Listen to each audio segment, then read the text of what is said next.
साल के किसी महीने का शायद ही कोई ऐसा शुक्रवार जाता हो जिसमें कोई फिल्म सिनेमा घरों तक न पहुंचती हो। इन फिल्मों में से कुछ तो सफल रहती है, परंतु कुछ को असफलता का मुंह देखना पड़ता है। कुछ फिल्में दर्शकों को सालों तक याद रहती है और कुछ को तो वे सिनेमा घरों के बाहर निकलते ही भूल जाते हैं।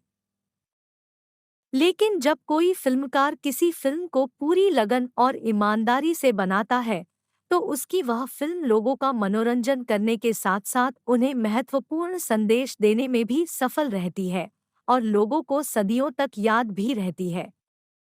एक गीतकार के रूप में फिल्मी जगत से जुड़े रहने वाले कवि और गीतकार ने जब फणीश्वर नाथ रेणु की अमर कृति तीसरी कसम उर्फ मारे गए गुलफाम को सिनेमा पर्दे पर उतारा तो ये फिल्म मील पत्थर सिद्ध हुई, अर्थात इस फिल्म की जगह कोई दूसरी फिल्म नहीं ले पाई।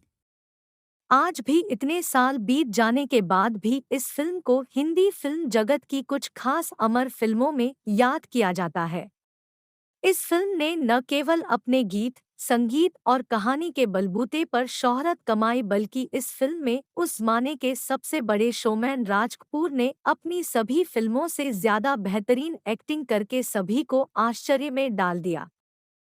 फिल्म की हीरोइन वहीदा रहमान ने भी वैसी ही एक्टिंग की जैसी सबको उनसे उम्मीद थी।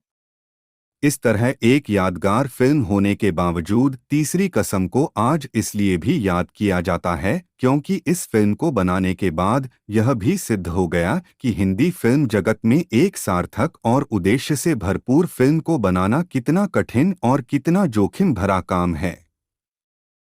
जोखिम इसलिए क्योंकि ऐसी फिल्म बनाने के बाद सफल होगी या नहीं इसकी कोई गारंटी नहीं दे सकता। संगम नाम की फिल्म की आश्चर्यजनक सफलता के बाद फिल्म के नायक राज कपूर में गहरा आत्मविश्वास आ गया, जिसके कारण उन्होंने एक साथ 4 फिल्मों में काम करने की सार्वजनिक बात कर दी। इन्हीं फिल्मों में सन 1966 में कवि शैलेंद्र के द्वारा बनाई गई फिल्म तीसरी कसम भी शामिल है। कहा जा सकता है कि तीसरी कसम फिल्म नहीं बल्कि कवि शैलेंद्र द्वारा कैमरे की रील पर लिखी गई एक कविता थी। तीसरी कसम फिल्म कवि शैलेंद्र के जीवन की पहली और अंतिम फिल्म है। इस फिल्म को बहुत सारे पुरस्कारों से सम्मानित किया गया। यह फिल्म कला से परिपूर्ण थी जिसके लिए इस फिल्म की बहुत तारीफ हुई थी। इस फिल्म में शैलेंद्र की भावुकता पूरी तरह से दिखाई देती है। अभिनय को देखते हुए तीसरी कसम फिल्म राज कपूर के द्वारा उनके जीवन में की गई सभी फिल्मों में से सबसे खूबसूरत फिल्म मानी जाती है। राज कपूर को एशिया के सबसे बड़े शोमैन का खिताब हासिल था। वे अपनी आंखों से अभिनय करने और अपनी आंखों से ही भावनाओं को दिखने में माहिर थे। इसके विपरीत शैलेंद्र एक उम्दा गीतकार थे जो भावनाओं को कविता का रूप देने में माहिर थे। शैलेंद्र ने राज कपूर की भावनाओं को अपनी कविता और फिल्म की कहानी में शब्द रूप दिए और राज कपूर ने भी उनको बड़ी ही खूबी से निभाया।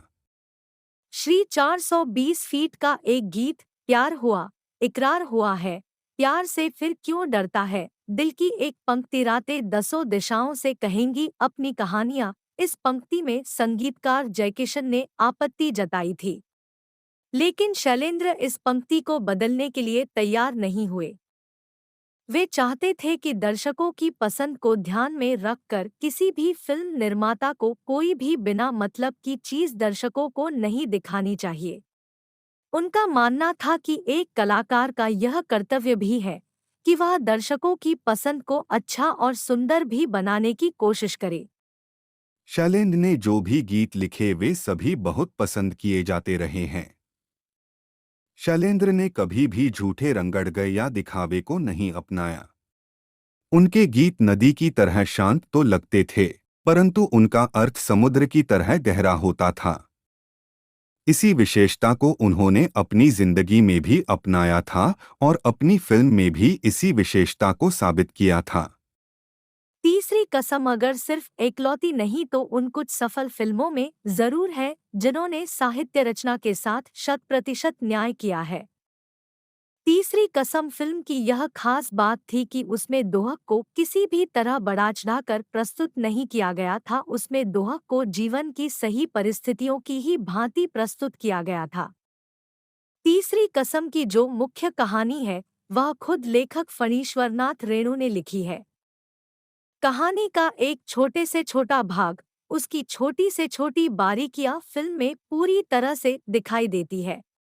आपको यह जानकारी कैसी लगी हमें कमेंट करके ज़रूर बताएं और ऐसे ही मज़ेदार वीडियो के लिए हमारा चैनल सब्सक्राइब करें। जय हिंद।